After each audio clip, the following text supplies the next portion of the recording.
ترک گناه. تمام سال انسان از گناه دست کشیدنش خیلی مشکل است. خیلی میدونید یکی نفس داخلی ما هست، اماره بالسوء.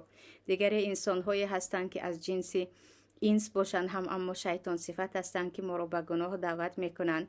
دیگر شیطان دیگر خناس پنهان که همیشه به ما وسوسه میکند و ما از گناه ها دست کشیده نمیتوانیم. و با رحمت پروردگار شیطان های جنی زنجیربند هستند و شیطان های انسی هم تقریبا ضررشان مثل دیگر ماها به ما نمیرسد. یگانه ما میمانیم و نفسمون در ماه رمضان. برای همین بیایید با خود عهد و پیمان کنیم که گناه هایی که میکردیم، گناه های پنهانی که هر کس، ولی الانسان علی نفسه بصیر ولو القی معاذیرا، هر انسان به نفس خود، به شخصیت خود با خبر است. هزار یک عذر بیارد هم و خودش میداند که کی هست. هر گناهی که میدانیم که ما همون گناه ها داریم، بیایید در رمضان ترک کنیم. با خود عهد کنیم وقتی که فرصت است و شیطان ها زنجیر بند هستند و شیطان های انسی هم ضعیف هستند، بیاید ترک کنیم. فرصتی باشد که یعنی پس از رمضان هم به آن گناه بر نگردیم. چه از تماشای فیلم های فحش باشد، چه از بیهودگویی باشد، چه از غیبت باشد، چه از تنبلی باشد، هر گناهی که میدانیم عیب ما هست، بیاید تصمیم گیریم از حاضر که در رمضان به آن دست نمیزنم و بعد از رمضان هم الکی شما 30 روز که به آن دست نزدید همین گونه عادتی باشد.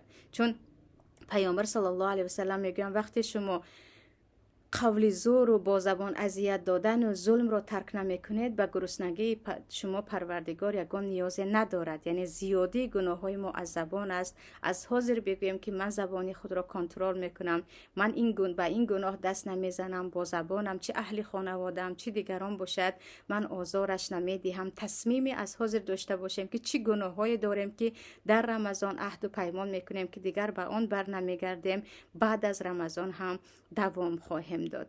و علل خصوص عزیزان اونه که برکت رمضان ما رو میگیرد، تلفن دستی ما. بیاید یک ماه برای خود با تلفن قهری شدن رو عهد کنیم که بگویم من به همین تلفن فقط در حالتهای ضرورت دست میزنم. همیشه خیلی که از خوابم خیزم میبینم، پیش از خوابم میبینم، در راه میبینم، در جای نشستم میبینم، این گونه به چهره تلفنم نگاه نمیکنم. چون تلفن اساس دزد برکتی وقتی ما علل خصوص رمضان ما میشود. با یک نگاه کردن به تلفن بعضن فراموش میکنیم که دقیقه های رمضان چگونه سپری شده ایستادن. یعنی عهد کنیم که ما در رمضان با تلفن خود هم قهری هستیم که به آن در حالتهای فقط نادر دست میزنه. با همین آمادگی ها خیلی امید دارم که بنده هم عمل کننده باشم. ان شاء الله به امید الله یگانه رمضانمون با برکت خواهد شد. بعد از رمضان هم برکت رمضان در زندگی ما اثرگذار خواهد شد.